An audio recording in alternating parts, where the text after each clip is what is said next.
Now let's get into Virginia, where a man was caught on camera allegedly trying to abduct a toddler who had wandered away from an indoor play area at a mall. Now, according to police, he even made it to the second level of the mall before the little girl's parents caught him. And that man is no stranger to the law. He has more than 30 prior criminal cases, allegedly drove a stolen car to the mall, and was still on the streets. Now, the Fairfax County Attorney, Steve Descano, is facing a mountain of scrutiny for his string of soft on crime policies.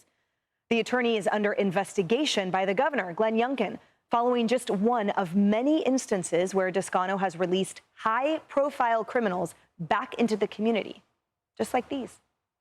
Meanwhile, in D.C., where a disturbing trend is on the rise, youth violence. And before we get to some images, we want to warn you, they are graphic. 2 teens are now facing charges of unarmed carjacking after they were arrested for beating a 19-year-old former Doge staffer. Now, authorities say that when the teens first approached his car, the former staffer pushed his partner into the vehicle in an effort to protect her. And that's when the teens violently attacked him. Crime in our nation's capital is not new, but the age range of some suspects are staggering, some as young as 12 years old.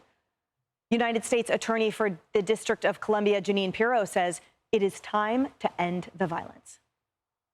What the president was saying is that we're seeing far too much crime being committed by young people, 14, 15, 16, 17 years old, that I can't get my hands on. I mean, I don't know if you've seen some of the pictures, but, you know, young people are coddled. And they don't need to be coddled anymore. They need to be held accountable. If you look at some of these pictures of these kids being beaten by crews and bloodied up, and you want to tell me that, you know, it's only a kid who did it, no. Take a look at the bloodied up face and body, and you'll know that it's more than little kids doing this kind of thing.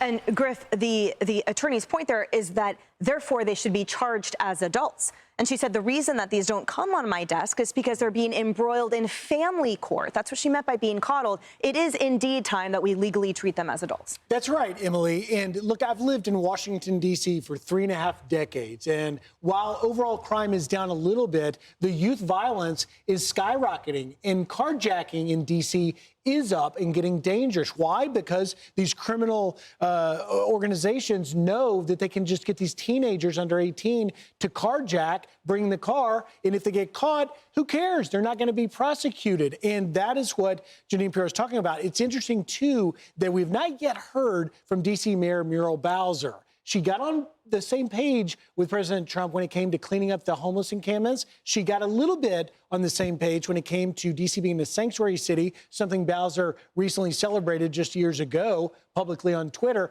now putting in her budget that they will no longer be designated as such.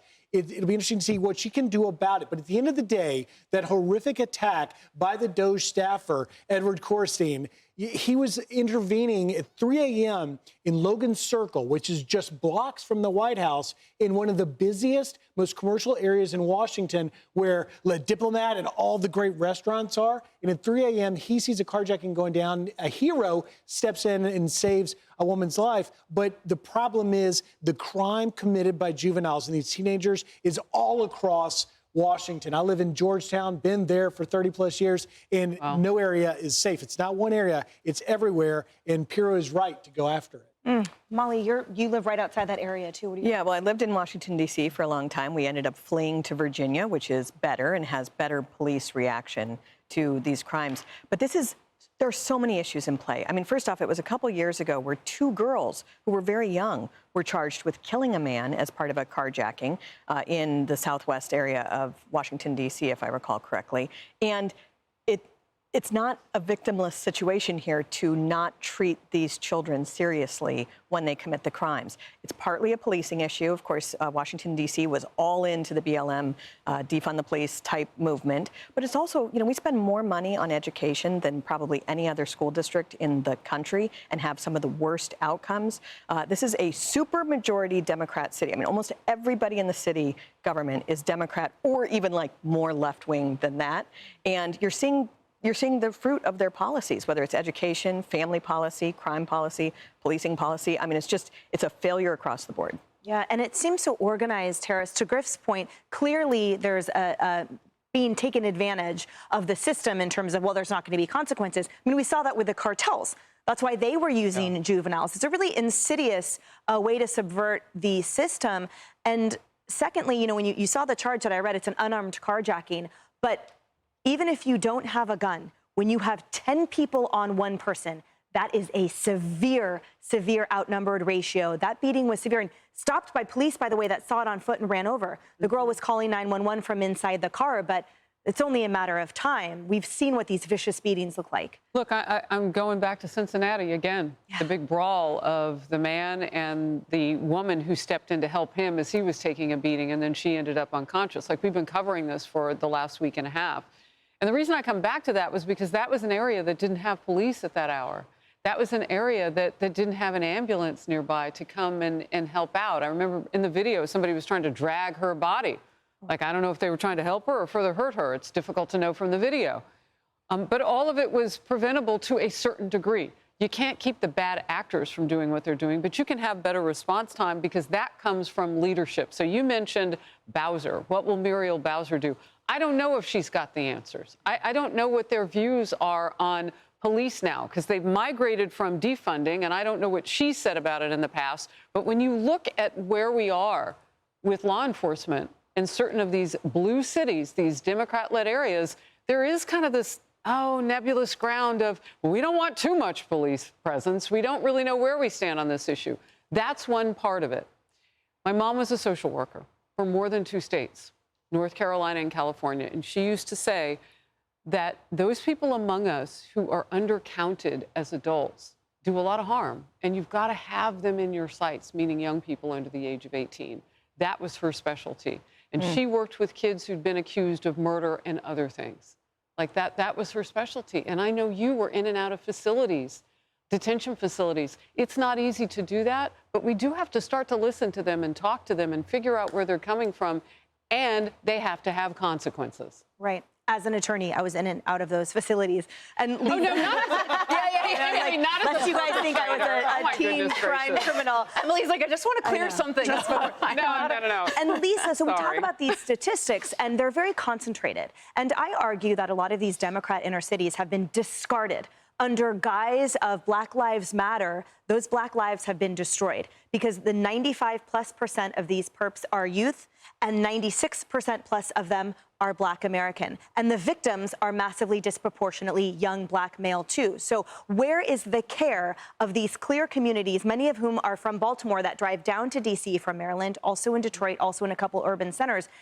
That is not our American society to discard these people and communities, but that is what is happening. Well, I mean, it almost seems like the whole point was to sow chaos and division in the country. And I really think you can draw this back to former President Obama in Ferguson and the hands up, don't shoot lie with Michael Brown, which he pushed on the country. He pushed those lies into the country.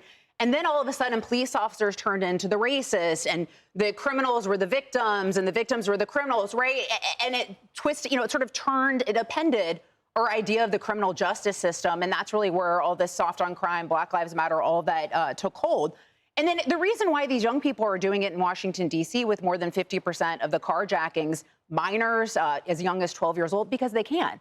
Because if they're unarmed, it's basically a slap on the wrist. And Molly referenced a case with 2 younger girls, 13 and 15-year-old in Washington, D.C.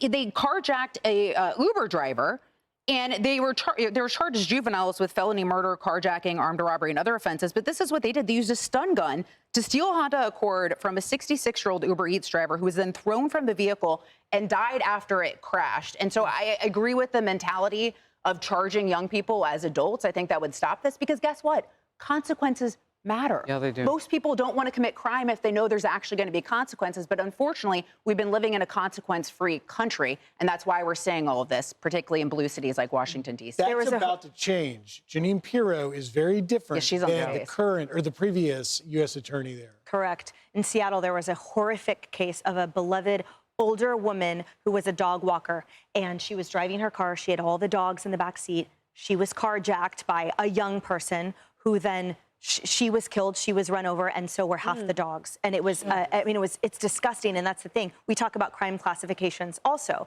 Carjacking is a violent crime, regardless if you are unarmed, regardless if you don't beat. So that is the thing, too. They have to prosecute these for the dangerous felonies as adults that they are. Yep. Hey everyone, I'm Emily Campagno. Catch me and my co-hosts Harris Faulkner and Kaylee McEnany on Outnumbered every weekday at 12 p.m. Eastern, or set your DVR. Also, don't forget to subscribe to the Fox News YouTube page for daily highlights.